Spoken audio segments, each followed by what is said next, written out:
हम बात कर रहे हैं वापस करेक्टरिस्टिक की, डेटा कम्युनिकेशन नेटवर्क की करेक्टरिस्टिक की बात कर रहे थे हम। एक बार उसे वापस हम रिवाइज कर लेते हैं। सबसे पहले बात करते हैं डिलीवरी की। डिलीवरी क्या होती है? मैंने आपको ये पहले भी बताया था कि जब हम कोई भी डेटा को एक डिवाइस से दूसरी डिवाइस पर ट्रांसफ़र करते हैं तो इसे हम क्या बोलते हैं? डिलीवरी बोलते हैं। कोई भी डेटा हमने सेंड किया तो ऑटोमेटिक वो डेटा कहाँ जाता है? उसके डेस्टिनेशन पार्ट पर, जहाँ पर उसको जाना चाहिए। तो यही उसका पॉइंट है, डिलीवरी। डेटा जो होता है वो मैंने आपको बताया था कि अलग अलग फॉर्मेट में हो सकता है, चाहे वो टेक्स्ट फॉर्मेट में हो, इमेज फॉर्मेट में हो सकता है, ऑडियो फॉर्मेट में हो सकता है, वीडियो फॉर्मेट में हो सकता है। तो ये अलग अलग फॉर्मेट में हो सकता है डेटा। तो हम डिलीवरी की बात कर रहे हैं कि इसमें मल्टीपल यूजर या सिंगल यूजर भी हो सकता है। कहने का मतलब यह है कि सिंगल डिवाइस भी डेटा को ट्रांसफ़र कर सकती है और मल्टीपल डिवाइस भी डेटा को ट्रांसफ़र कर सकती है। तो ये क्या हो गया? डिलीवरी हो गया। तो डेटा कम्युनिकेशन के बारे में हम यही पढ़ेंगे कि डेटा को कैसे ट्रांसफ़र किया जाता है और किस किस तरीके से ट्रांसफ़र किया जाता है। दूसरा हमने पॉइंट देखा था एक्यूरेसी। एक्यूरेसी का मतलब यूँ है कि जो डेटा है हमारा वो एक्यूरेट होना चाहिए। ऐसा नहीं है कुछ बीच में कुछ मिसिंग हो रहा हो, कोई प्रॉब्लम आ रही होगी डेटा को ट्रांसफ़र करने में, डेटा की साइज़ बड़ी हो या फिर उसका फॉर्मेट गलत हो या करप्टेड डेटा हो। ये हमें ध्यान रखना पड़ता है। जब हम कोई भी डेटा को ट्रांसफ़र करेंगे यहाँ से, तो हमें वो पता तो होना चाहिए ना कि वो जो हमारा डेटा है वो क्या है? एक्यूरेट है। एक्यूरेसी ज़रूरी है। ऐसा तो है ही नहीं कि डेटा यहाँ से ट्रांसफ़र किया, इधर से जाकर उधर गया और उधर बदल गया, उधर चेंज हो गया। ऐसा नहीं होना चाहिए। तो डेटा का एक्यूरेट होना ज़रूरी है। तो यही इसका पॉइंट है। इसकी विशेषता ये है कि डेटा यहाँ से जाएगा तो वहाँ पर पहुँचने तक डेटा सेम रहेगा, नॉट चेंजेबल। वो चेंज नहीं होगा बीच में। बीच में इंटरप्ट बहुत होते हैं, सिग्नल नहीं आया है, बीच में कोई प्रॉब्लम हो गई है, तो ये सब चीज़ें होती रहती है।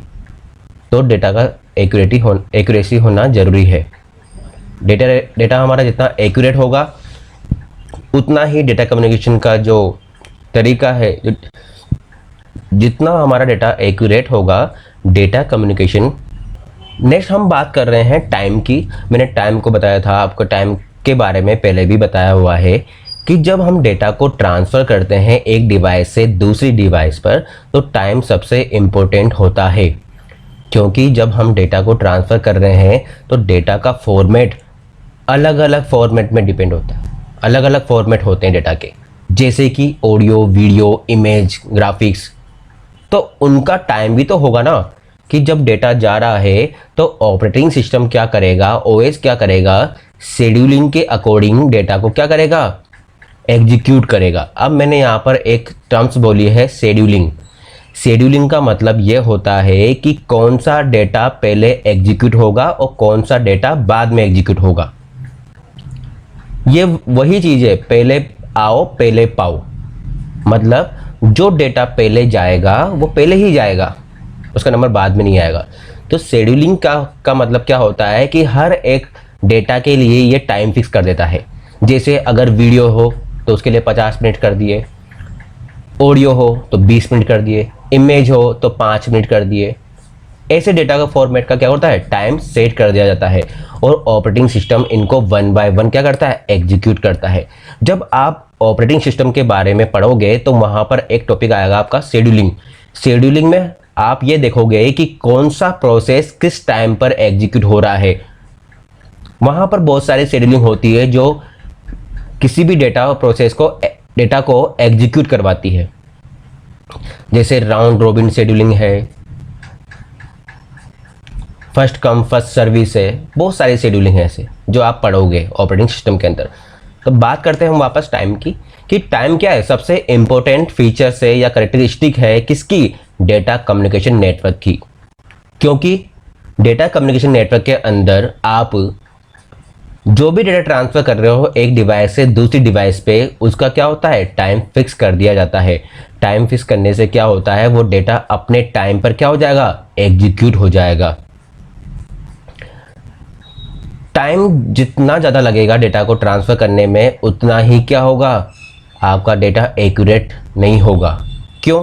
क्योंकि हो सकता है कि जब आप किसी पीसी से, वन पीसी से दूसरे पीसी पर डेटा ट्रांसफ़र कर रहे हो और किसी एक पीसी में कोई डेटा करप्ट हो गया, क्योंकि जितना टाइम लगेगा तो आपको डेटा में प्रॉब्लम उतनी ही हो सकती है।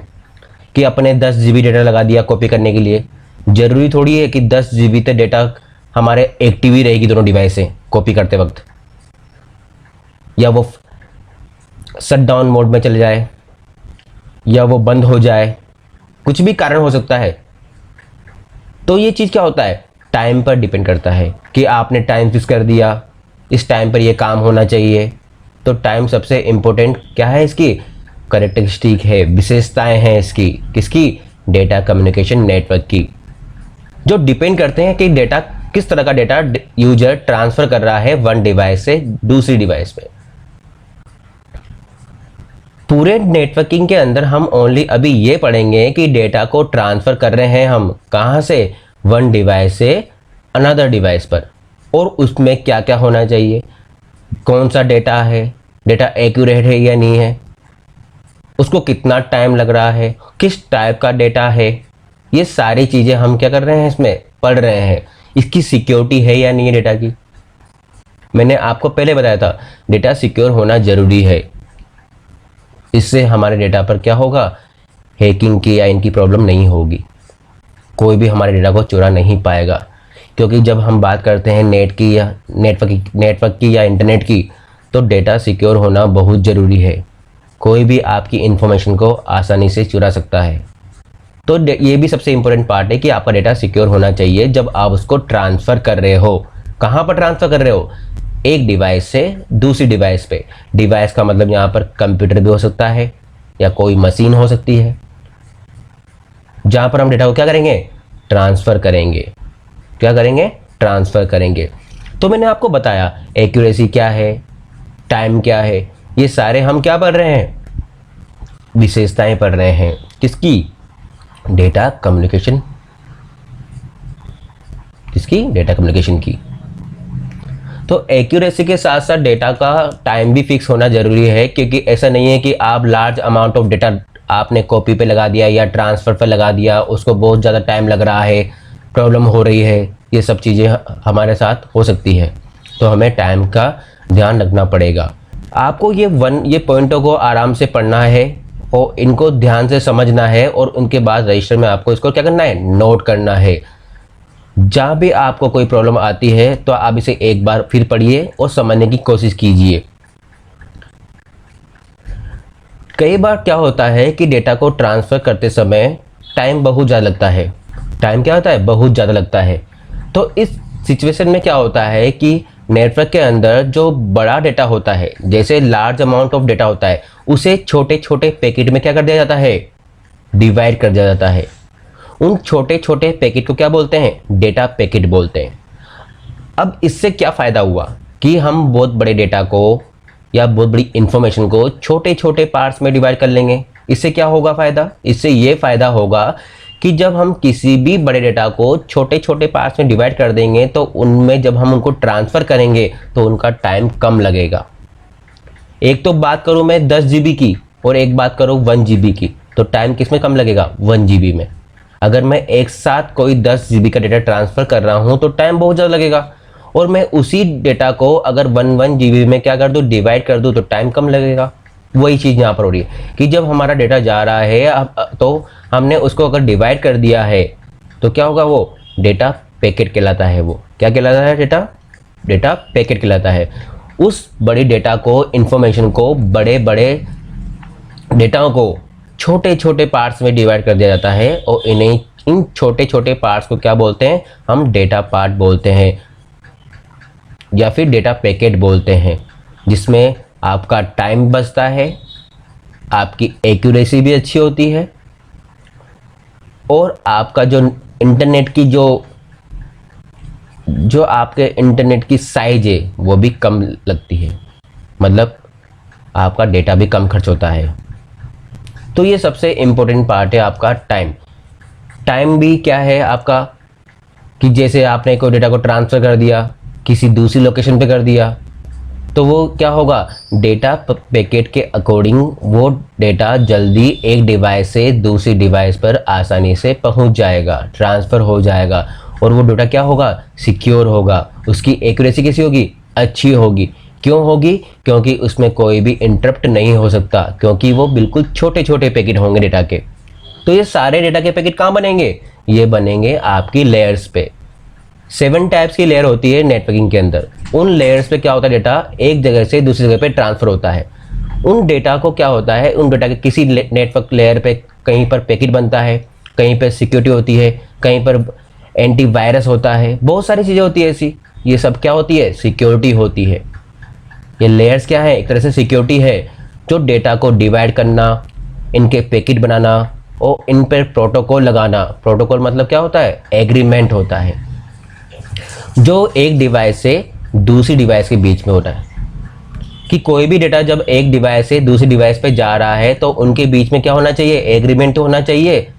कि जब अगर हमने डेटा इधर से सेंड कर दिया, उधर वाली डिवाइस ने लिया ही नहीं है, तो हम डेटा सेंड किसको कर रहे हैं। तो ये सब चीज़ भी हमें ध्यान रखना जरूरी है। तो यहाँ पर हम क्या पढ़ रहे हैं, कैरेक्टरिस्टिक पढ़ रहे हैं, जिसमें हमने देखा टाइम को। टाइम को ज़्यादा, सबसे ज़्यादा हमने इम्पोर्टेंट दिया है। अब बात करते हैं हम यहाँ पर टीसीपी आईपी की, ट्रांसमिशन कंट्रोल प्रोटोकॉल। इनके बारे में आपने कई बार देखा होगा, पढ़ा होगा, या कहीं जब आप नेटवर्किंग का यूज कर रहे हो, इंटरनेट चला रहे हो, तो वहाँ पर लिखा होता है टीसीपी आईपी। सबसे इम्पोर्टेंट प्रोटोकॉल है ये। प्रोटोकॉल के बारे में क्या बताया था, प्रोटोकॉल क्या है, सेट ऑफ रूल्स है। क्या है, सेट ऑफ रूल्स है, ऐसे रूल्स जिनकी सहायता से हम डेटा को ट्रांसफ़र कर सकते हैं आसानी से। अब बात कर रहे हैं हम TCP IP. TCP IP is a set of communication. क्या है, कम्युनिकेशन का सेट है। इसका यूज नेटवर्क डिवाइस के बीच में इंटरकनेक्ट करने के लिए काम में लिया जाता है।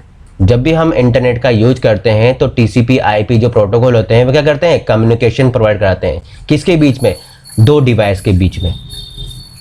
डिवाइस है, एक हो सकती है या मल्टीपल हो सकती है, इनके बीच में टीसीपी आईपी अपना काम आसानी से कर सकता है। ये कोई सॉफ्टवेयर नहीं है जिसे आपको इंस्टॉल करना पड़े, ये एक प्लेटफॉर्म है जो कि ऑपरेटिंग सिस्टम के साथ बाय डिफ़ॉल्ट इनबिल्ट होता है। जब आप कोई भी वेबसाइट को ओपन करते हो तो वहाँ पर प्रोटोकॉल आपको आसानी से मिल जाएंगे, दिखेंगे नहीं, लेकिन जब आप कोई भी सर्च कर रहे हो तो क्या होगा, वहाँ पर हमें वो बता देगा। एग्रीमेंट मैंने बताया था आपको कि प्रोटोकॉल क्या है, एग्रीमेंट है, सेट ऑफ रूल्स है। तो हमें पता लग जाएगा कि हम कौन सी वेबसाइट को ओपन कर रहे हैं और वो वेबसाइट किस जगह पर ओपन हो रही है और किसकी हेल्प ले रही है। टीसीपी आईपी के हेल्प से हम प्राइवेट नेटवर्क का यूज कर सकते हैं। प्राइवेट नेटवर्क और पब्लिक नेटवर्क का मतलब क्या है, ऐसा नेटवर्क जो पर्टिकुलर किसी बिल्डिंग में बना हुआ है। जैसे कोई अपने कॉलेज समझ लीजिए, अपना कॉलेज है, उसके अंदर मल्टीपल क्या लग रहे हैं, कंप्यूटर लग रहे हैं, तो ये क्या हो गया, एक तरह से प्राइवेट नेटवर्क है, जिसको ओनली हम अपने अकॉर्डिंग किसी को परमिशन दे सकते हैं कि आप इस कंप्यूटर का यूज कर लीजिए। और ऐसे ही अगर हम बात करें पब्लिक की, तो पब्लिक नेटवर्क के अंदर कोई भी पर्सन किसी भी तरह का नेटवर्क से इंफॉर्मेशन को एक्सेस कर सकता है। तो वो आपका कौन सा नेटवर्क हो गया, वो हो गया आपका पब्लिक नेटवर्क। तो मैंने आपको यहाँ पर दो चीज़ बताई है, प्राइवेट नेटवर्क और पब्लिक नेटवर्क। अब हम इसको पढ़ लेते हैं एक बार। TCP IP is a set of communication protocol. ये भी क्या है, एक प्रोटोकॉल है। ये कम्युनिकेशन प्रोटोकॉल है। इसका यूज टू इंटरकनेक्टेड नेटवर्क को आपस में कनेक्ट करने के लिए, नेटवर्क जो डिवाइसें होती है उन्हें आपस में कनेक्ट करने के लिए हम टीसीपी आईपी का यूज करते हैं। इसे हम कम्युनिकेशन प्रोटोकॉल भी कहते हैं, क्योंकि दो डिवाइस के बीच में कम्युनिकेशन कराने के लिए टीसीपी आईपी हमारा प्रोटोकॉल होता है। लेकिन कौन से नेटवर्क पे, प्राइवेट नेटवर्क पे। और जितने भी आपके प्रोटोकॉल होते हैं इंटरनेट पे, जितने भी प्रोटोकॉल होते हैं वो क्या होते हैं, वो एक तरह से रूल्स होते हैं, एग्रीमेंट होते हैं, और कहीं ना कहीं पर ये काम में आते हैं। मैंने आपको पहले बताया था कि आपके 7 टाइप्स की लेयर है नेटवर्किंग पे, जो हम पढ़ेंगे आगे। तो उन सभी लेयर्स पे अलग अलग टाइप के प्रोटोकॉल क्या करते हैं, काम करते हैं। और उन प्रोटोकॉल का काम क्या होता है, जो मैंने आपको बताया, कोई डेटा के पैकेट बनाएगा, कोई उन पर नंबर सेट करेगा, आईपी एड्रेस सेट करेगा। उनमें से क्या करेंगे, वो लेयर्स क्या करेगी, वो लेयर्स क्या करेगी, डेटा पैकेट बनाएगी, नेटवर्क पैकेट बनाएगी। हर एक प्रोटोकॉल का काम अलग अलग होता है, जो हम आगे देखेंगे लेयर्स में। तो टीसीपी आईपी सबसे इंपॉर्टेंट एक प्रोटोकॉल है जो क्या कराता है, कम्युनिकेशन कराता है। तो हमें इसको ध्यान से पढ़ना पड़ेगा। इसे कम्युनिकेशन प्रोटोकॉल भी बोलते हैं। अगर आपसे कोई क्वेश्चन पूछता है कि कम्युनिकेशन प्रोटोकॉल कौन सा है, तो आप क्या बताएंगे कि टीसीपी आईपी क्या है, कम्युनिकेशन प्रोटोकॉल है। और कम्युनिकेशन किसके बीच में होता है, हमेशा कम्युनिकेशन 2 से या 2 से ज़्यादा डिवाइस के बीच में ही होता है।